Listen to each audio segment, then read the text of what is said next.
Video ini dimulai dengan suatu pertanyaan. Apakah saudara pernah makan suatu makanan tapi rasanya hambar karena kurang bumbu? Atau gampangnya pernah nggak makan Indomie tapi nggak pakai bumbunya? Pasti rasanya kayak ada yang kurang dan nggak lengkap kan? Begitu juga dengan sebuah aktivitas dalam active training yang perlu punya resep atau bahan yang tepat. Jawabannya akan saudara ketahui melalui video kita kali ini. Kita akan membahas lebih dalam mengenai cara mendesain sebuah active training sehingga saudara paham dan mampu mengaplikasikannya nanti.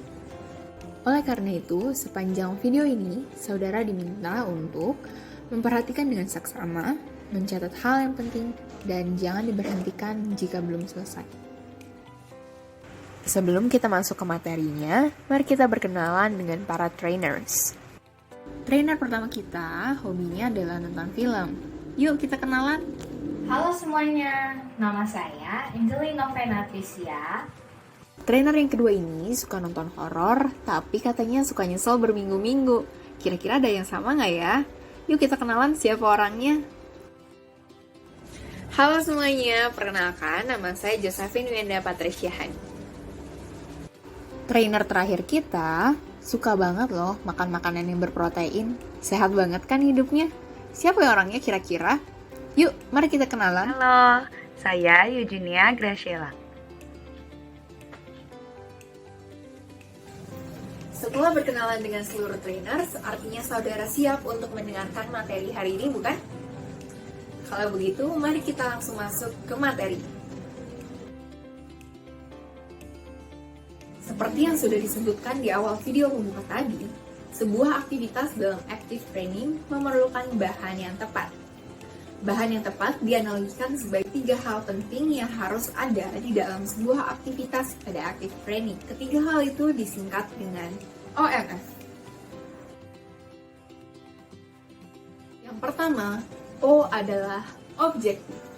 Objektif mengacu pada sebuah tujuan yang ingin dicapai dalam sebuah active training.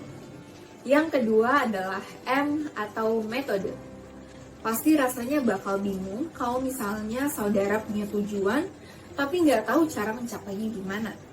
Oleh karena itu, metode jadi suatu hal yang penting karena merujuk pada suatu cara untuk mendapatkan suatu tujuan. Hal ketiga yang nggak kalah penting adalah F atau format, yang merujuk pada bagaimana keadaan atau dalam setting apa sesuatu tujuan tersebut didapatkan. Sejauh ini, apakah sudah paham? Agar dapat lebih dipahami, mari kita masuk langsung kepada contoh aktivitas-aktivitasnya. Aktivitas pertama disebut dengan new contract. Adapun dalam aktivitas ini terdapat beberapa hal yang sudah ditetapkan. Yang pertama adalah objektif atau tujuan dari aktivitas ini adalah membandingkan old contract yang berisi sejarah mengenai organisasi karyawan dengan the new contract. Dalam aktivitas ini adalah jigsaw learning yang pernah kita pelajari dalam chapter 5. Siapa yang masih ingat mengenai jigsaw learning? Mari kita review ulang mengenai jigsaw learning. Jigsaw learning merupakan sebuah metode dalam suatu aktivitas di mana partisipan dipecah ke dalam beberapa kelompok kecil. Partisipan akan diberikan materi yang berbeda dan kemudian dalam kelompok-kelompok kecil itu, partisipan akan diajak untuk berdiskusi satu sama lain. Setelah berdiskusi dalam kelompok kecil, maka partisipan akan menyatukan informasi dan mendiskusikannya kembali hasil diskusi dalam kelompok kecil tersebut. Yang ketiga, format dalam aktivitas ini dilakukan secara berpasang-pasangan.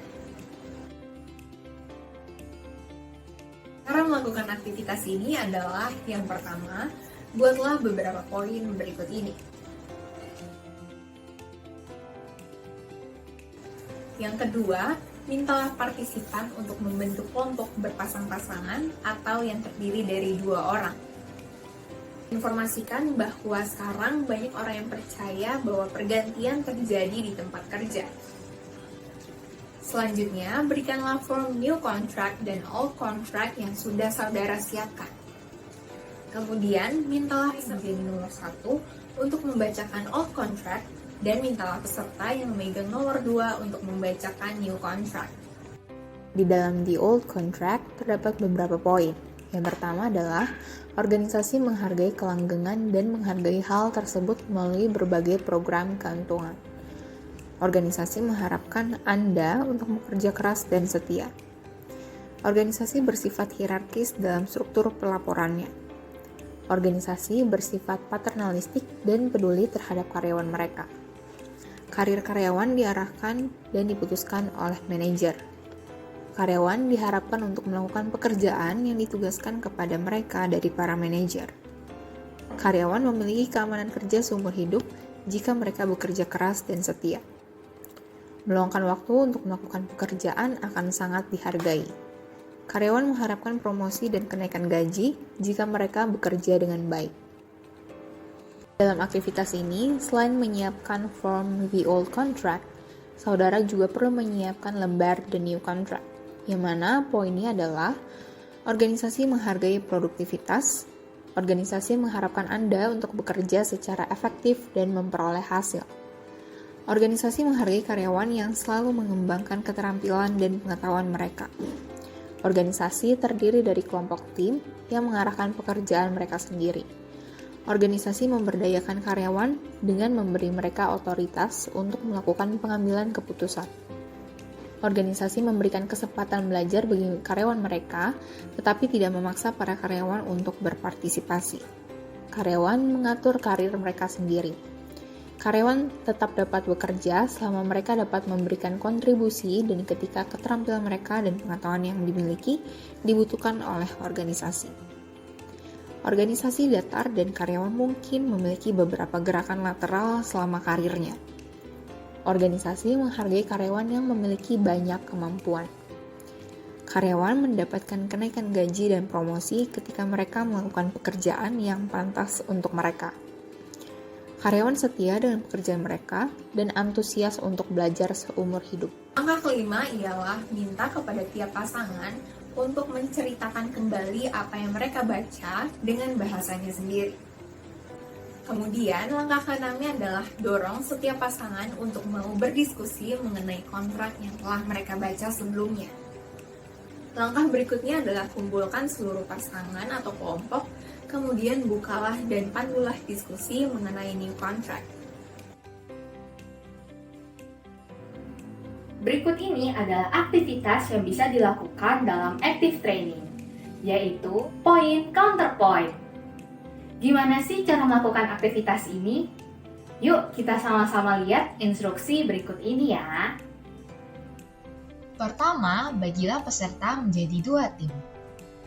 Berikan kontrak kepada masing-masing tim dengan satu tim mendapatkan old contract dan yang lainnya mendapatkan new contract.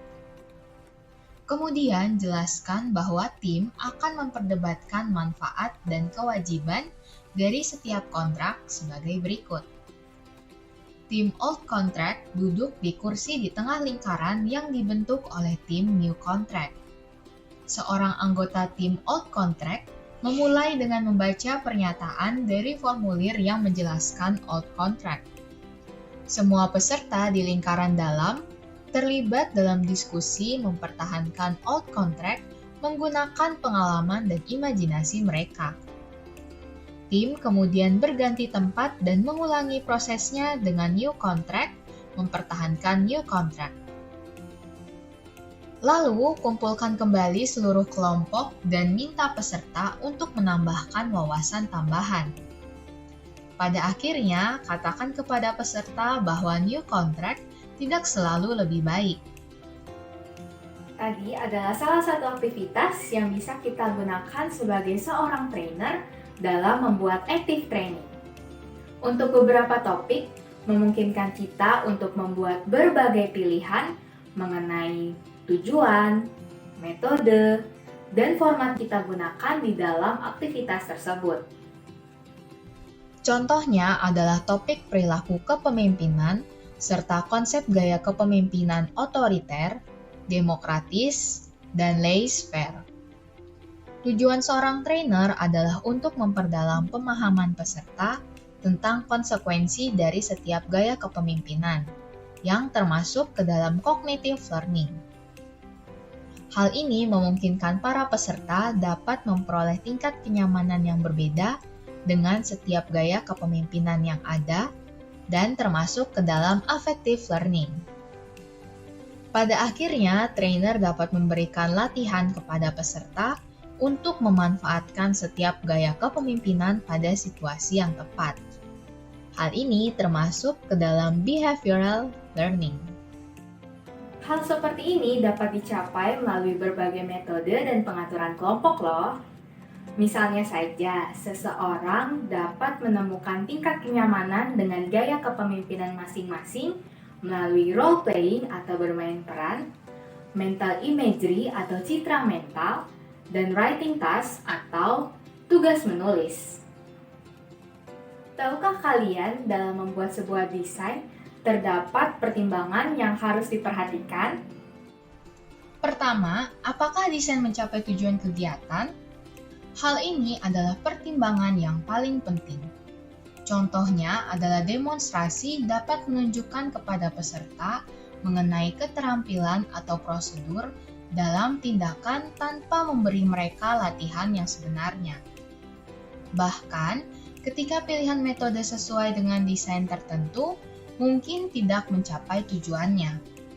Misalnya, role play jika dirancang dengan buruk dapat memberikan sedikit latihan keterampilan bagi peserta. Kedua, tingkat pengetahuan atau keterampilan apa yang dibutuhkan oleh peserta? Assessment terhadap peserta seringkali sangat penting dalam menciptakan desain tertentu. Misalnya, complicated task force exercise atau latihan gugus tugas yang rumit pada perencanaan proyek mungkin terlalu dini bagi seorang manajer proyek pemula. Atau desain lain mungkin tidak cukup menantang untuk situasi tertentu. Ketiga, berapa lama waktu yang dibutuhkan? Pada titik tertentu dalam sebuah program, kita mungkin merasa bahwa waktu terbatas atau sebaliknya. Desain yang lebih panjang sangat cocok untuk acara tersebut. Secara umum, aktivitas sore biasanya lebih pendek daripada aktivitas pagi. Keempat, apakah desainnya slow pace atau fast pace?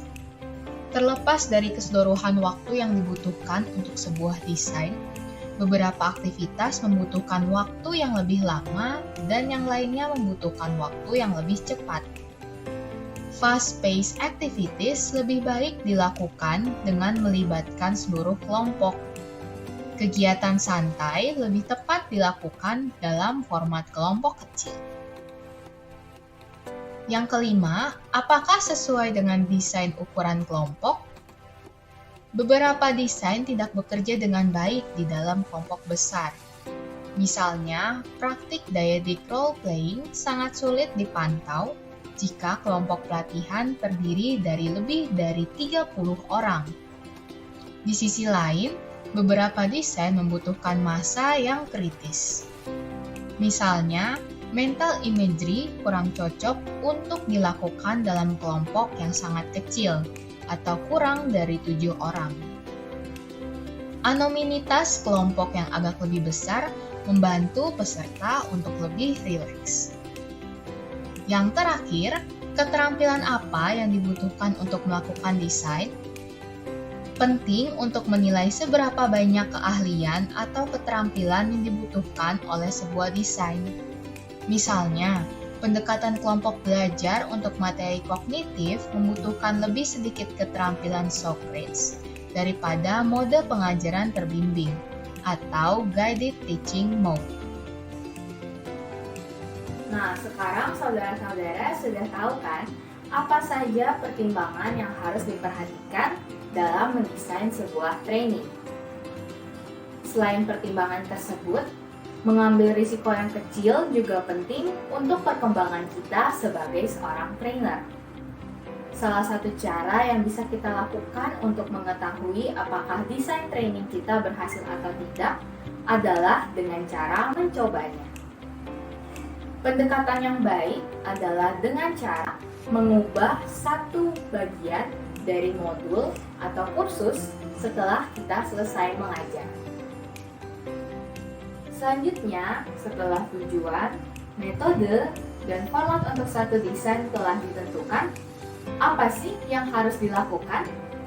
Berikut ini adalah beberapa detail yang harus diperhatikan oleh trainer. Time allocation atau alokasi waktu, yaitu berapa menit waktu yang dibutuhkan untuk mendesain. Buy-in atau pembelian, apa yang akan Anda katakan atau lakukan untuk melibatkan peserta. Key points and or instructions, poin-poin utama dan atau instruksi. Apa gagasan utama dalam presentasi dan apa yang ingin peserta lakukan? Materials atau bahan, apa yang Anda atau peserta butuhkan dalam hal materi untuk mengimplementasikan rancangan. Setting atau pengaturan, bagaimana seharusnya Anda mengatur lingkungan fisik agar desain berhasil. Ending atau akhir, apa komentar yang ingin Anda sampaikan dan atau diskusi apa yang Anda ingin peserta lakukan sebelum melanjutkan ke kegiatan berikutnya. Sebagai contoh, untuk menerapkan detail ini, asumsikan bahwa kita sedang mengadakan kursus tentang perilaku asertif untuk sekelompok 16 manajer. Kita menggunakan ruang pelatihan besar dengan 4 jendela, yaitu dengan cara peserta duduk mengelilingi meja berbentuk U yang hanya menempati setengah ruangan. Hal ini dilakukan tepat setelah makan siang. Di pagi hari, kita mendiskusikan dan mendemonstrasikan perbedaan antara gaya non-asertif, agresif, dan asertif dalam menghadapi konflik. Goal kita di sore hari adalah untuk mengajarkan bagaimana bahasa tubuh merupakan bagian besar dari gaya. Kita memutuskan tujuan desain pertama kita adalah untuk memperkenalkan topik body language secara dramatis dan untuk membantu para peserta menyadari bagaimana sekarang mereka menggunakan body language. Keputusan ini memungkinkan aktivitas aktif yang serba cepat yang orang-orang ingin lakukan setelah makan siang. Dengan 16 orang untuk mengakomodasi dan dengan kebutuhan waktu latihan di sore hari dalam pikiran, kita memutuskan untuk menggunakan pasangan sebagai format yang paling efisien untuk permainan. Dengan mempertimbangkan keputusan tentatif ini, kita perlu menemukan permainan atau menciptakan permainan yang akan mencapai tujuan kita. Sebelum kita lanjut ke materi selanjutnya, kayaknya kita perlu peragangan sedikit dulu nih, supaya nggak lemas, nggak ngantuk juga. Yuk kita sama-sama ikutin video berikut ini.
Udah semangat lagi kan sekarang mendengarkan materinya setelah tadi peragangan?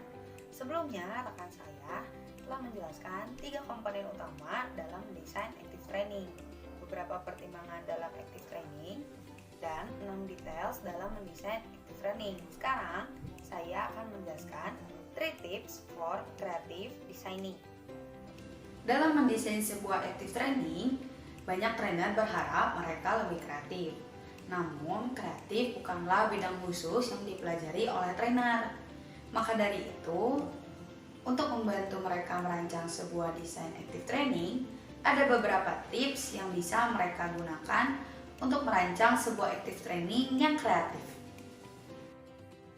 Tips yang pertama, di mana satu desain dapat mencapai dua hal sekaligus. Apa sih maksudnya? Nah, sebagian besar contohnya desain memiliki atau berfungsi secara ganda, di mana desain tersebut dapat menyelesaikan dua hal sekaligus. Dengan observer mengamati perubahan raut wajah, vokal, atau postur tubuh pada trainer yang sedang melakukan presentasi, secara tidak langsung observer mendapatkan pelatihan atau pembelajaran terlebih dahulu sebelum nantinya akan diterapkan secara nyata kepada rekannya yang sedang melakukan presentasi. Contoh lainnya, apabila trainer ingin membantu trainee melalui role play, peran melatih seorang karyawan yang sedang kebingungan, maka di sini trainer dapat memberikan demonstrasi terlebih dahulu mengenai effective coaching behavior. Tips yang kedua, desain yang sama dapat digunakan untuk tujuan yang berbeda. Dalam hal ini, banyak sekali loh trainer kreatif yang memiliki teknik latihan atau exercise dalam desain yang mereka buat.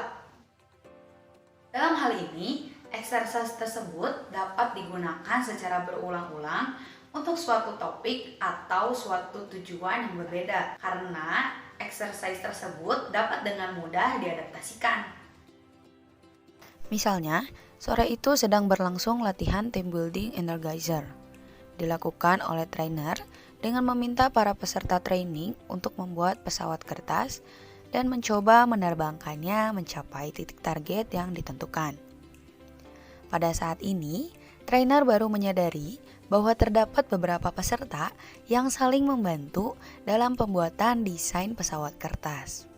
Tapi juga terdapat beberapa peserta yang lain yang tidak saling membantu dalam pembuatan desain pesawat.